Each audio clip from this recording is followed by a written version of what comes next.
Vamos a continuar con esta serie de enseñanzas acerca de... ¿Cuál es el tema? ¿Se acuerda cuál es el tema principal? ¿O no? ¿Cuál? Descubrimientos. Muy bien. Bueno. Cuando me comentaron el tema,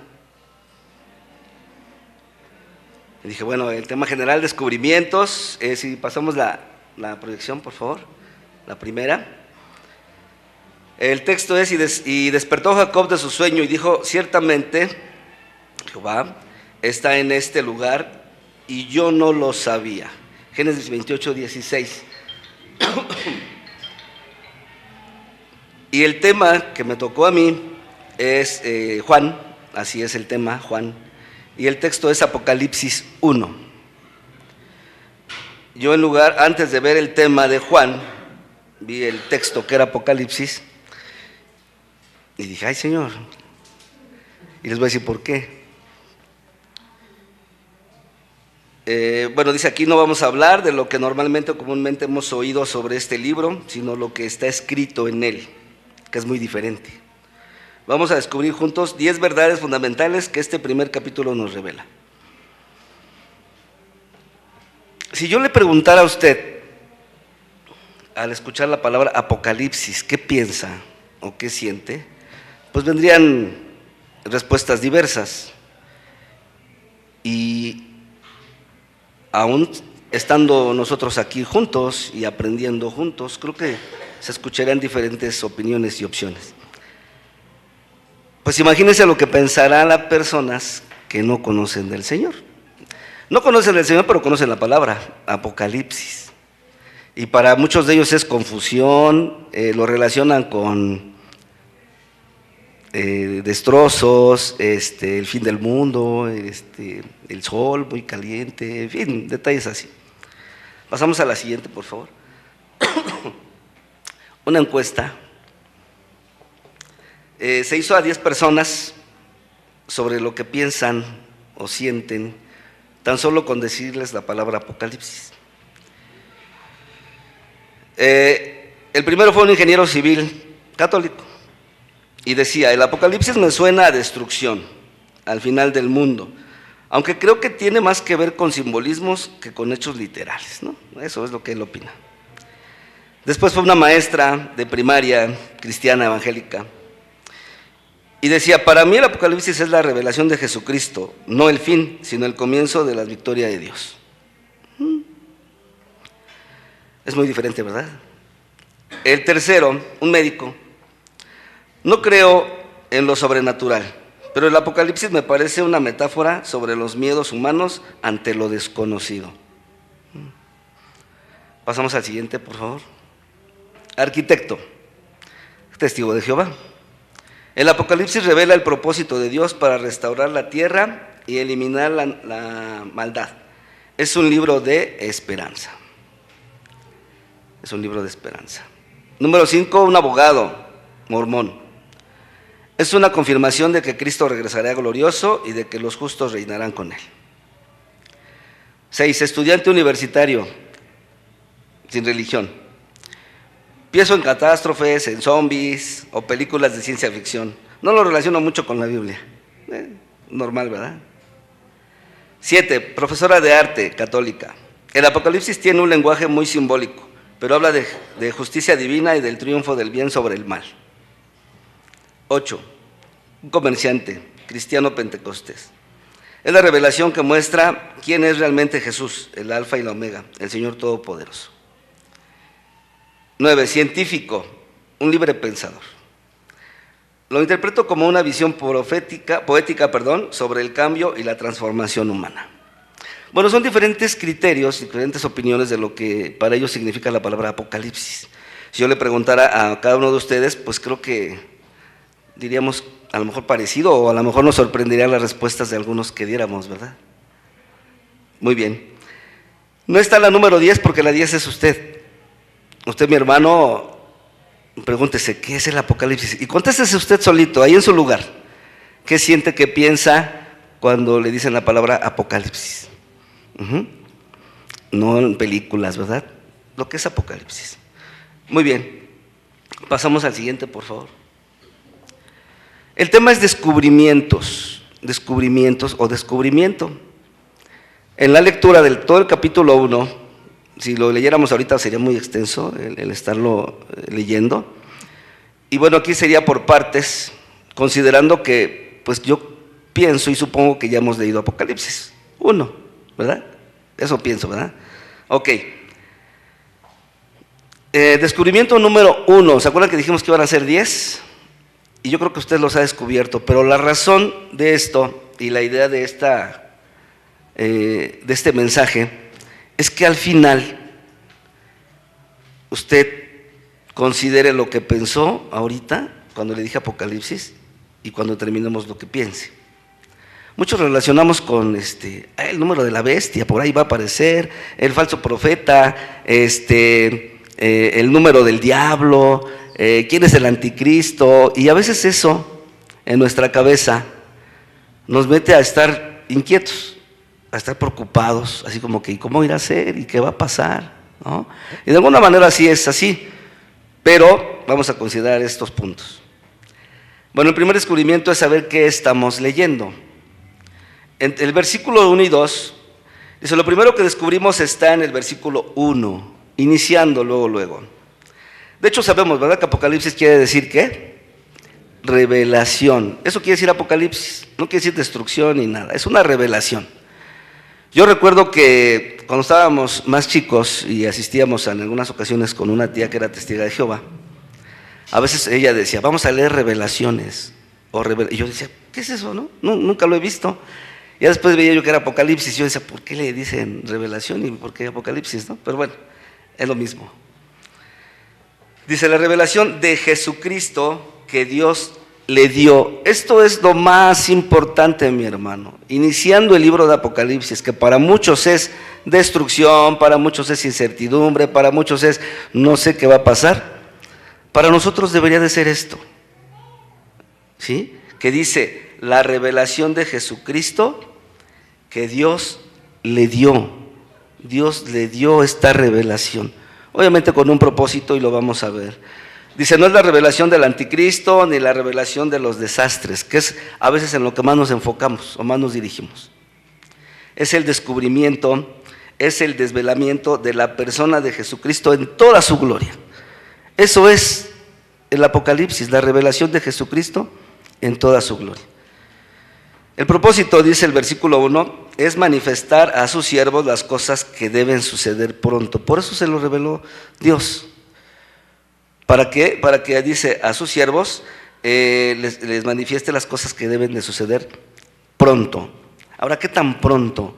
Bueno, para Dios no existe el tiempo. Para Dios no hay tiempo. Y nos han dicho muchas veces y lo hemos leído y sabemos que lo que para nosotros es un día, para Dios son 1000 años, o 1000 años un día, ¿verdad? Ni nuestros pensamientos son como los de Él. Están tan separados, pero gracias a Dios por la fe. Y gracias a Dios por el conocimiento que Dios nos da y por el Espíritu Santo que nos revela y nos muestra lo que Dios quiere para nosotros. Dios quiere que sepamos, no que vivamos en ignorancia o temor. No, en ignorancia o temor, no. Y Juan en el versículo 2 se presenta como un testigo fiel de esta palabra. Dice, yo soy testigo fiel de esto. O sea, hay alguien que lo está corroborando. Pasamos a la siguiente, por favor. El descubrimiento 2, la bendición de estudiar este libro.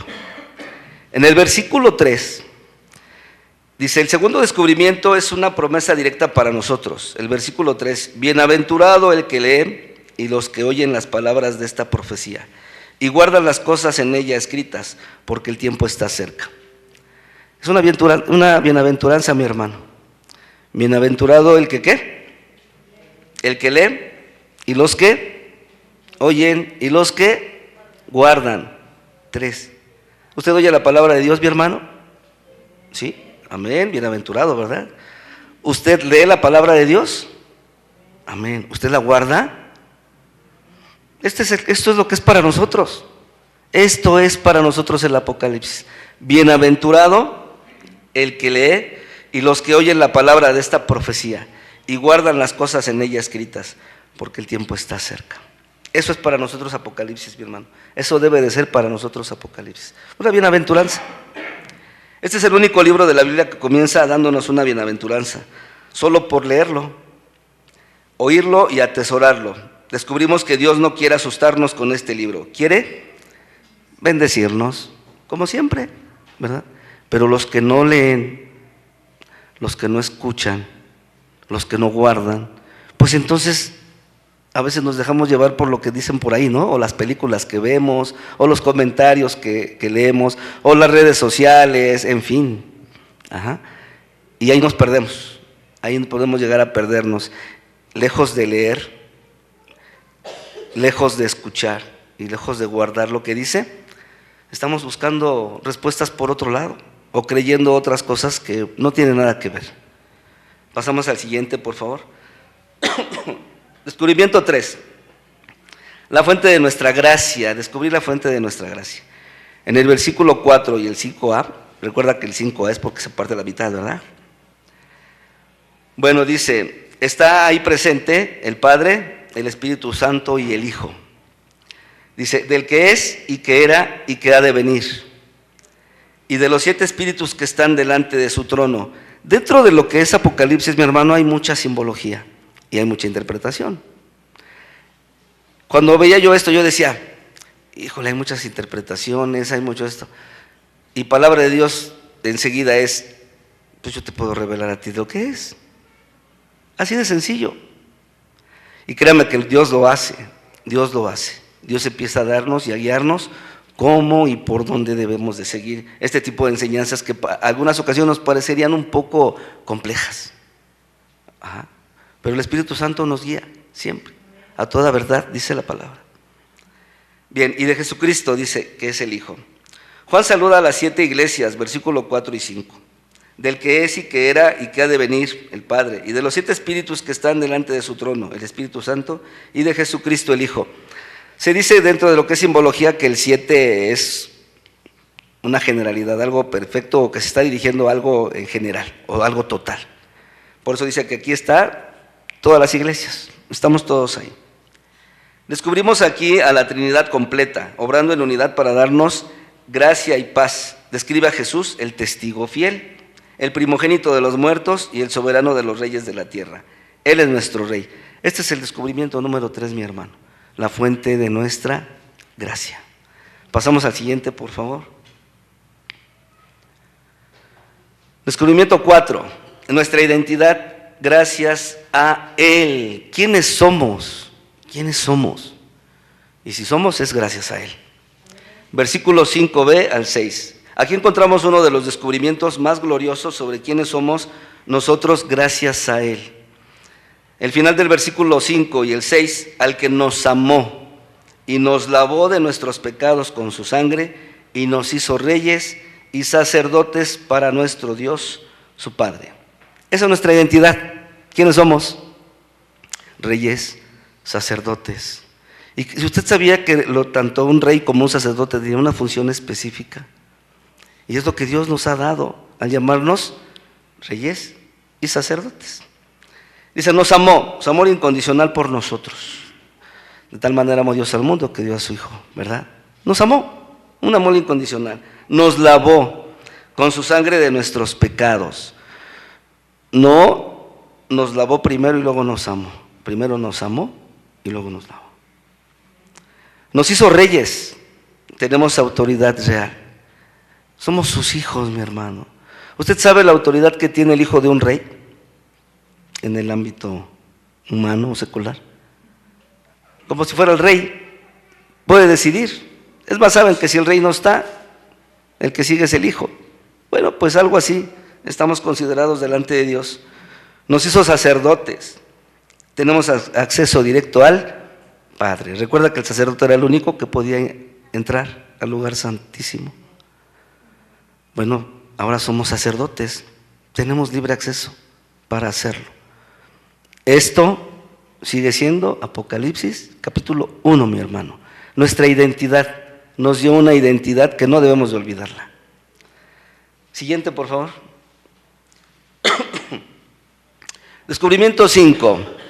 La certeza de su regreso glorioso. ¿Cuánto lo espera mi hermano? No estaríamos aquí, ¿o sí? No estaríamos aquí. No buscaríamos a Dios.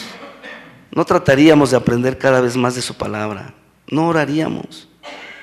Pero creo que si estamos aquí, si lo buscamos y oramos, es porque sabemos que Él va a regresar. Él va a regresar. Dice el versículo 7, después de decirnos lo que Él hizo por nosotros, el versículo 7 nos dice lo que Él hará. He aquí que viene con las nubes y todo ojo le verá, y los que le traspasaron, y ahí después podemos leerle, que también estarán ahí presentes. Todos. Va a ser visible para todos. Todos lo vamos a ver. Descubrimos que su venida no será en secreto. Todo ojo le verá, dice. Será un evento glorioso, público y definitivo. Yo hay ocasiones que salgo, o cuando llego a caminar en un lugar donde está tranquilo, o puedo estar en un lugar tranquilo y alto, veo el cielo y digo, ay, que de repente se abra, o de repente, no sé, se empiece a ver, no sé si a usted le pase, a mí me pasa, y me quedo viendo y digo, y que de repente ese azul se convierta en amarillo tal vez, o muy resplandeciente, o no lo sé, pero sí empiezo a imaginar, porque dice que lo vamos a ver que cuando llegue entre las nubes, ¿verdad? Dice, descubrimos que su venida no será en secreto, será un evento glorioso, público y definitivo. Para nosotros es nuestra bendita esperanza, y para el mundo que lo rechaza, o lo rechazó, un motivo de lamentación, porque también ahí lo dice. Aquí podemos darnos cuenta que entonces Apocalipsis lo empezamos a leer y ya habla de dos tipos de personas: los que oímos, los que leemos, los que guardamos, y dice aquí, y también lo van a ver los que lo traspasaron, los que no quisieron nada con Dios, pero también va a pasar. Y entonces ahí ya dice uno, entonces Apocalipsis son dos caminos, ¿verdad? Se va a separar los que sí y los que no, que lo vamos a ir considerando. Pasamos al siguiente, por favor. Dice descubrimiento 6, la identidad eterna de Cristo, versículo 8 y 11. Yo soy el alfa y la omega, el principio y el fin, dice el Señor, el que es, el que era y el que ha de venir, el Todopoderoso. Eso lo dice Él lo dice. ¿Quién es este Jesús? Versículo 8 nos da la respuesta con palabras del Señor mismo. Yo soy el alfa y la omega, principio y fin, dice el Señor, el que es, el que era y que ha de venir, el Todopoderoso. Y lo repite en el versículo 11. En la semana, en la escuela donde estoy, los grados de primero a sexto, no es primero, segundo, tercero, cuarto, quinto y sexto. Es alfa, beta, gamma, delta, epsilon y zeta. Así se manejan los grupos, que precisamente es el alfabeto griego. Así se manejan los mismos niños. ¿Tú qué eres? Yo soy beta. Y pues ya tiene uno que saber a qué se refiere o qué grado es. Y yo pensaba en eso y yo decía, a ver. Y cuando platicaba con los niños sobre esto, les decía, oye, ¿sabes qué quiere decir? No, ya les explicaba. Y se puede tener la oportunidad de poder decirles, oye, ¿qué crees? Que la Biblia dice esto. ¿Conoces otra letra fuera del abecedario? Para nosotros es abecedario, ¿verdad? Para ellos es el alfabeto. Y decían, no, ¿puedes decir alguna palabra sin mencionar una de las letras del abecedario? No, es todo, es todo. Y entonces podemos entender el principio y el fin. Todo lo que está entre el principio y el fin, todo es Dios, todo, principio y fin. Amén. Dice el principio, primera letra del alfabeto griego, lo abarca todo, Él es eterno e inmutable. El fin, última letra del alfabeto griego, no hay más. Alfa y omega son las primera y última letra del alfabeto griego. Descubrimos que Jesús es el principio de todo y el fin de todo. Él lo abarca todo, Él es eterno, Él es inmutable y Él es todopoderoso. Amén. Pasamos al siguiente. Descubrimiento 7. La revelación en medio de la prueba. Y esto va a estar muy interesante, mi hermano. Versículo 9. ¿Dónde recibió Juan esta revelación tan gloriosa? ¿En un palacio? ¿En su cama? Cuando un día que estaba en reunión con su familia y se sentía bien feliz por estar con su familia. No, ¿ah? Dice, en un momento de comodidad, no. Versículo 9, yo Juan, vuestro hermano y copartícipe vuestro en la tribulación, estaba en la isla llamada Patmos por causa de la palabra de Dios y el testimonio de Jesucristo. Se comenta, hay historias de que lo habían arrojado a aceite hirviendo y no se murió, y como seguía predicando lo mandaron a la isla de Patmos. Normalmente cuando decimos una isla, pues nos imaginamos así como vegetación, ¿verdad? Y este solecito, pero no era nada de eso, mi hermano, nada de eso.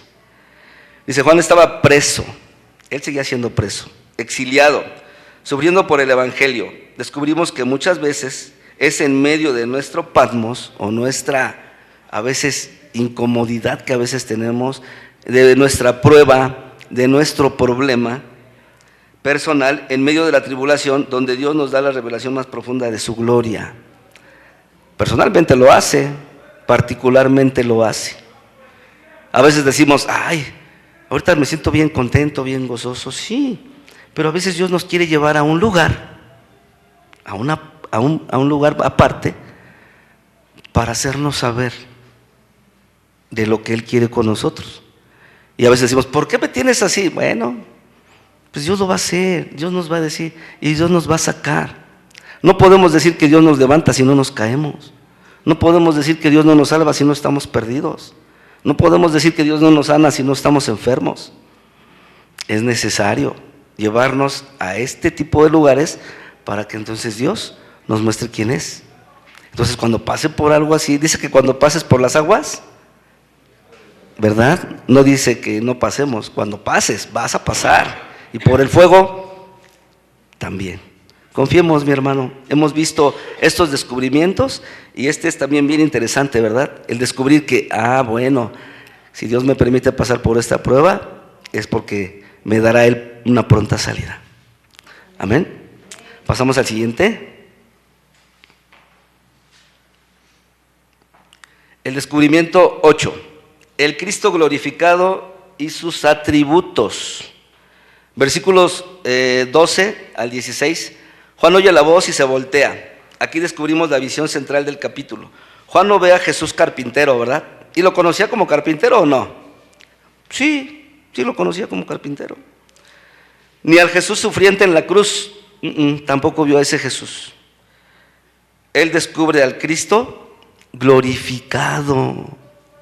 Ahora sí que en su máxima potencia, su máxima presencia, en todo lo que Él es, desde su voz, pero Él sabía que era Jesús. 7 candeleros de oro, bueno, empieza a dar ahí una demostración, o empieza a hablar más bien, uno semejante al Hijo del Hombre, esto lo dice Él mismo, en el versículo 13, vestido con ropas de rey y sumo sacerdote. Él empieza a explicar cómo es su vestidura, desde dónde a dónde lo cubre. Su cabeza y sus cabellos eran blancos como blanca lana, versículo 14, descubrimos su pureza y su eternidad. Sus ojos como llama de fuego, versículo 14, descubrimos que su mirada lo penetra todo, nada se le oculta. Sus pies semejantes al bronce bruñido, versículo 15, descubrimos su juicio firme y perfecto. De su boca salía una espada aguda de 2 filos, versículo 16, descubrimos el poder de su palabra que juzga y discierne.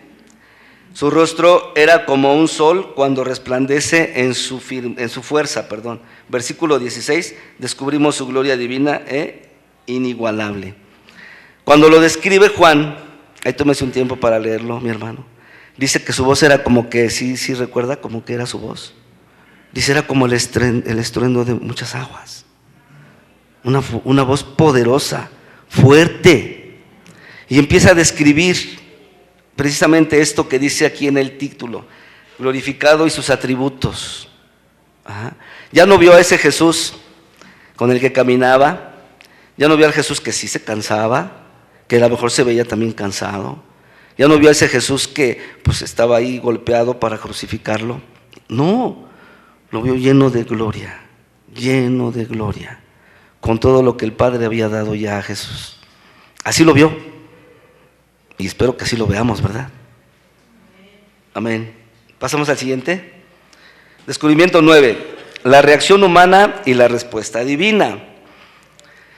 Si fuera literal, o considerar literal esto que comenta Juan, pues imagínense oír una voz atrás, así como el estruendo de aguas, voltear y ver a una persona, un personaje con ojos de fuego, una espada en su boca y todo lo que comenta.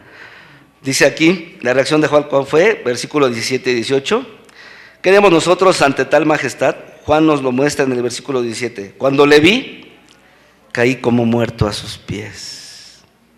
Caí como muerto a sus pies. No podemos soportar. No es posible que soportemos tal majestad y tal gloria, mi hermano.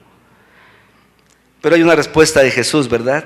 Y dice la respuesta de Jesús: y Él puso su diestra sobre mí, diciéndome: no temas, no temas. ¿Se imagina, mi hermano, a Jesús todopoderoso, todo lleno de gloria y poder, diciéndonos: no temas, no temas? Hay un canto que dice: solo me imagino, ¿verdad? Y dice: ¿yo cómo voy a estar? ¿Voy a poder permanecer de pie? No creo, pues Juan no pudo, entonces yo creo que yo tampoco. Pero ¿sabe qué va a pasar? Dice aquí que la diestra del Señor lo levantó y le dijo: no temas. Y seguramente pasará algo así, y nos dirá algo así: no temas, no temas. La santidad de Dios expone nuestra pequeñez. Somos nada, mi hermano, somos nada, nada somos. Y le recuerda quién es: yo soy el primero y el último, y el que vivo, y estuve muerto, mas he aquí que vivo por los siglos de los siglos, y tengo las llaves de la muerte y del Hades. El domingo nos hablaban acerca del Hades, ¿se acuerda? Y del infierno. Y al estarlo considerando, yo decía: uy, no, sí es cierto, ha de ser algo así como que, ¿verdad? Como que para no querer estar ahí. Pero ¿qué cree? Que ese Cristo poderoso, lleno de gloria, ese que nos va a tomar y nos va a levantar, porque no nos va a dejar ahí, y nos va a decir: no temas, es el que tiene la llave. Para meternos ahí, no, ya nos sacó de ahí. Por eso estamos aquí, porque reconocemos que Él ya nos sacó, que Él ya nos salvó, que el sacrificio que pagó hace que estemos aquí. Ya pagó por nosotros, pero nos recuerda que Él es el primero y Él es el último, y que tiene esas llaves en las cuales puede abrir la muerte y el Hades. Descubrimos que nuestro Rey glorioso es también nuestro Salvador cercano. Él venció la muerte y tiene toda autoridad. Pasamos al siguiente. Descubrimiento 10, la llave maestra del libro. Para poder leerlo, Apocalipsis, solo es el capítulo 1, mi hermano. Si viene todo eso que se llega a comentar, si viene todo eso que la gente sabe, ¿sí? De que bueno, pues es que dice que el sol se va a volver muy fuerte y que va a haber sequía y que va a haber peste, que va a haber destrucción, que va a haber terremotos. Es lo que la gente sabe y nosotros también lo sabemos. Pero dice aquí el descubrimiento 10, la llave maestra del libro. ¿Cuál es? Versículo 19 y 20. Finalmente descubrimos la llave que abre todo el libro de Apocalipsis. Jesús le da a Juan el bosquejo divino en el versículo 19. ¿Por qué? Porque cuando se muestra junto a él, cuando lo levanta, cuando le dice yo soy, cuando él le dice que Él es Jesús, el Todopoderoso, le dice: ahora escribe. Es decir, vas a escribir. ¿Qué va a escribir? Bueno, primero dice las cosas que has visto. Primero le dice que va a escribir las cosas que has visto. El capítulo 1, la visión de Cristo glorificado, es lo que él vio ya. Es decir, ya no está. Así como cuando llegaron a decir: no está en el sepulcro, resucitó. Bueno, ahora él dice: ya ni siquiera está como lo vimos. Está lleno de gloria y majestad que no nos podemos imaginar. Mi cabeza no alcanza a imaginar eso. De verdad, no, mi cabeza no alcanza. Pero es lo que le pide que escriba. Escribe lo que has visto. Ya me viste, eso escribe. Escribe quién soy. El número 2, y también le dice que escriba y las que son.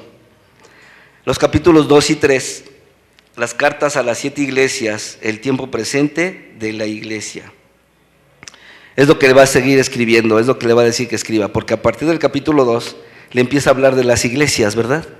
Y le empieza a decir, estas 7 iglesias, y empieza a decir, y yo creo que algunos de nosotros nos identificamos con alguna iglesia, ¿verdad? No creo que yo sea el único que luego digo, ay, ¿cómo que? ¿Verdad? Pero llega a pasar, y precisamente es dentro de la misericordia de Dios que veamos aún eso. Y del número 3 dice, y las que han de ser después de estas. Son 3 cosas que le dice. Escribe lo que has visto, escribe las que son, que es con las iglesias, y después les dice, ahora escribe las que han de ser después de estas. ¿De cuáles estas? Las que han de ser después de las iglesias. Va a haber algo después de la iglesia. ¿Sí sabe usted que un día va a venir el Señor y nos va a tomar y nos va a llevar? Y vamos a estar allá. ¿Y tendríamos de qué preocuparnos? No, ¿verdad?